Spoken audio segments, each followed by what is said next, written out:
Mara anak orang Malwan Raja Kadama ke Ethiopia menungan wala kiman jaga ko baga video ta pangluti na trail jan trail man dina jan de nyot pep nomor kada ki capacity daga turun ni bawa na nomor jan nomor dina jan jan jana YTO 180 capacity de jan trailer man dina jare trailer biar kon chao bi de yan nan ba bara bana ponchong ma ka dia je chiong chum nu gwa ma ka ada la nga jana na jan ka chol de lo ko kan ka ta lat porkan se ma ngai kon dia la no ni siang ko na po de ko lat ka ke je mo la re yan chen ka na me ko cha ko ben gwa tin gorne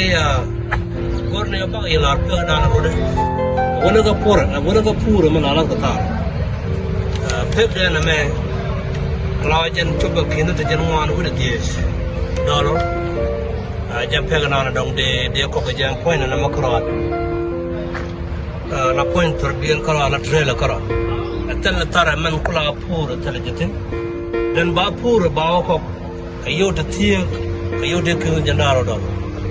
dolo, wak kau pem dolo dah kan kayu dia kena dapur, dolo kau kena janbakan, udah kena dang dies.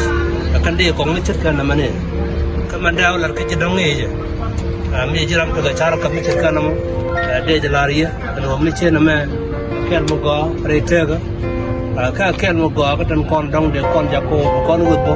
kon itu konten, kau ya ubo kon rar guna mi, si jen ta, si kon belum jok kedua bewo kon. Ajar mana ke kerja mo, dia juga nana jen macet nama macet kan nama, dia yang pada yang nan kan baca raja ke China bahkan kau nung tu ke China kan lalu aja kan kau dia man buat rora kerada kamai sini di cemuan akan cara tu bahkan kau lah so anai ti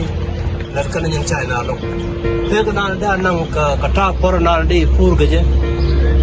kia tan ada nang dulu kan epil yang long ngajak gua dulu aja epil macam nama cakap nama Trailer, bana long, kalau telah mentegak itu, kita mau mendoakan mencelat. Ani punya kan yang mungkin ke, kan lo kan tu biar biar congdar, jangan nong di lakon, biar terkemal.